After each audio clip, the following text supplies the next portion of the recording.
हमारे सामने हैं राजेंद्र किशोर झा जी, जो एक लंबे अरसे से नीलम जासूस कार्यालय के बहुत बड़े पाठक रहे हैं और उन्होंने एक लंबा समय बिताया है नीलम जासूस के पुस्तकों के साथ। तो आज उनसे बात करते हैं।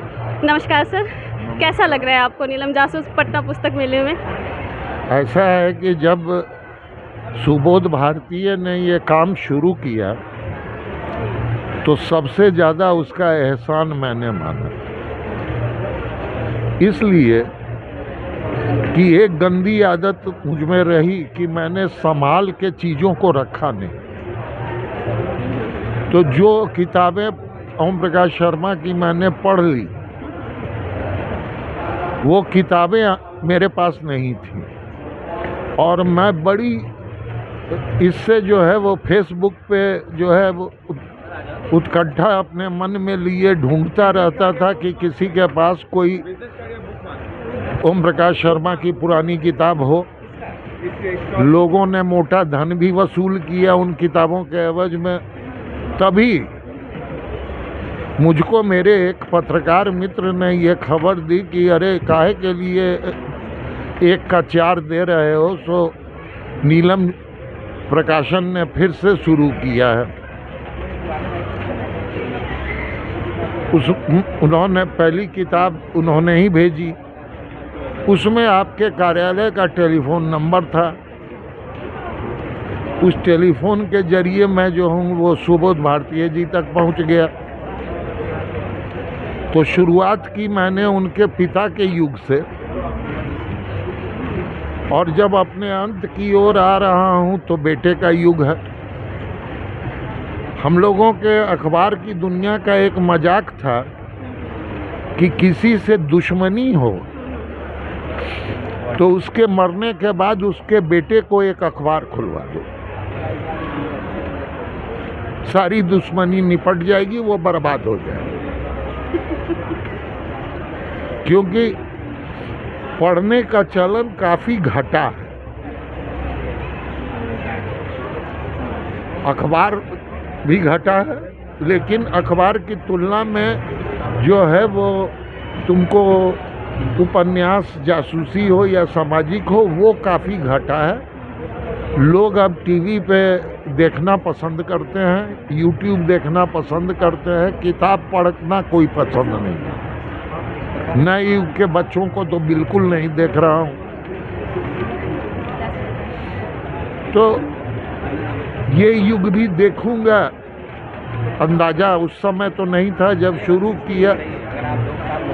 इन्हीं की उपन्यासों की कृपा से मैं जो हूँ वो क्राइम रिपोर्टर बहाल हुआ था हिंदुस्तान अखबार में। क्योंकि किस्सा ये है कि मेरे पिताजी IAS अफसर थे और सरकार कांग्रेस की बदल के जब समाजवादियों की आई तो ये मान लिया गया कि ये कांग्रेसी अफसर है। और गंगा के उस पार सिवान एक छोटी सी जगह है, वहाँ उनकी पोस्टिंग हो गई। तो करने धरने को वहाँ पर फिल्म के अलावा जो एक हॉल था तो हफ्ते में आप एक फिल्म देख सकते थे, इसके अलावा मन बहलाने को कुछ नहीं। मेरी सबसे बड़ी बहन वो जासूसी उपन्यासों की भारी शौकीन है। तो और मेरे पिताजी जो हैं वो रिकॉर्ड कीपिंग अंग्रेज़ों के सिखाए हुए थे। वो एक इतना बड़ा पर्चा भी फाड़ के नहीं किसी को फेंकते थे, वो भी उनके फाइल में लग जाती थी और कुछ नहीं तो मिसलेनियस टैग से।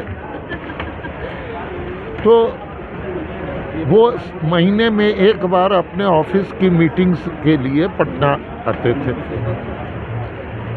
और लौटते थे। हम लोग गंगा में उस समय स्टीमर चला करता था, उस स्टीमर से उस पार गाड़ी इंतज़ार कर रही होती थी सरकारी। तो स्टीमर पर चढ़ने से पहले उन्होंने मुझे 2 रुपए दिए कि जाइए अपने पसंद का मैगजीन नॉवेल जो करे खरीद लीजिए। मैं जब बाहर निकला तो देखा कि एक आदमी जो है वो कपड़ा बिछा के ज़मीन पे चार आने की सेकंड हैंड जो है वो जासूसी उपन्यास बेच रहा है। मैंने फौरन 8 खरीद लिए। आके बैठा तो फर्स्ट क्लास के लॉन्ज में एक जेंटलमैन और बगल में बैठे हुए थे। उन्होंने मेरे हाथ में इन किताबों को देख करके मेरे पिताजी से पूछा कि इस छोटी उम्र में ये लड़का ये सब पढ़ रहा है, आप रोकते नहीं हैं? मेरे पिताजी ने उनको कहा कि आप क्या करते हैं ये तो हमको नहीं मालूम, मैं IAS अफसर। मैं मानता हूँ कि चाहे कुछ भी पढ़िए, बेशक काम शास्त्र पढ़िए, फायदा उससे भी होता है।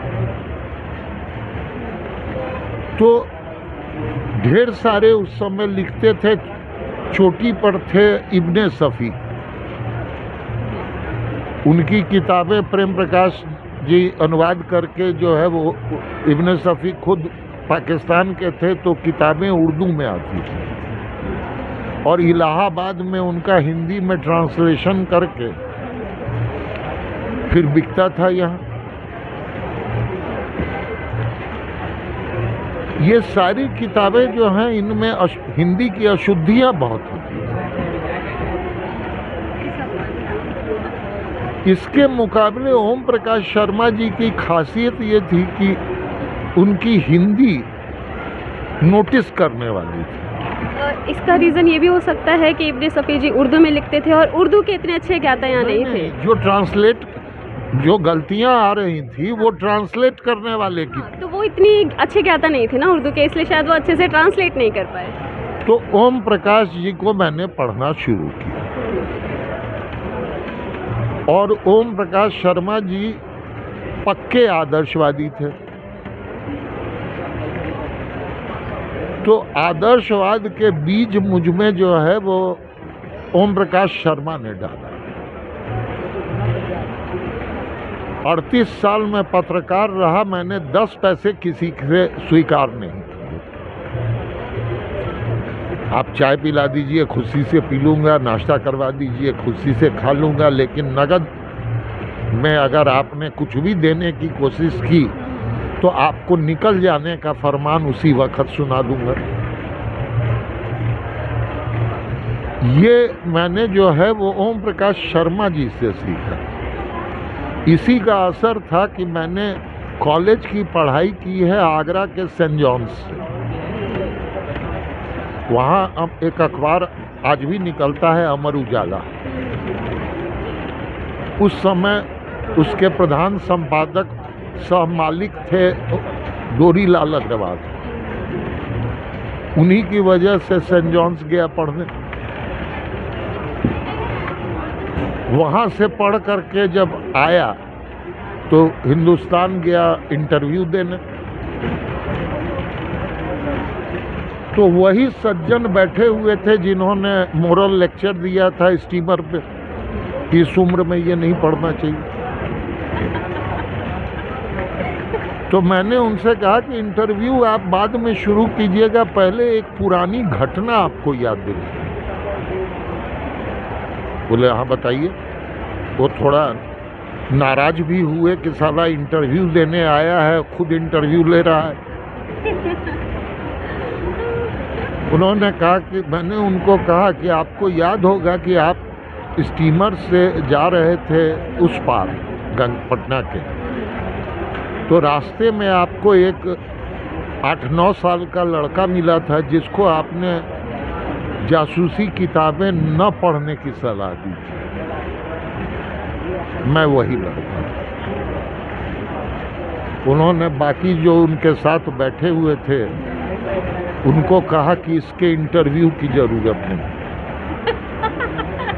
अगर ये लड़का क्राइम रिपोर्टर नहीं हो सकता है तो कोई नहीं हो सकता। इसको मैंने जासूसी किताबें उस उम्र में पढ़ते देखी है जब बच्चे नंदन पराग पढ़ा करते थे। वहाँ उस उम्र में अगर इसका मेंटल ये था कि ये जासूसी किताबें पढ़ता था तो ये अच्छा क्राइम रिपोर्टर होगा ही। उनकी बात सही निकली कि 10 साल तक मैं लगातार क्राइम रिपोर्टर रहा। लेकिन अखबार में होता यह है कि जब आपकी प्रोन्नति हो जाती है तो आपका बेसिक जो बीट होता है, जहाँ से आप उठे होते हैं, वो ले लिया जाता है। आपको पहले जनरल में डाला जाता है, फिर पॉलिटिकल में डाला जाता है, क्योंकि अखबार बेसिकली पॉलिटिकल ही है सारा।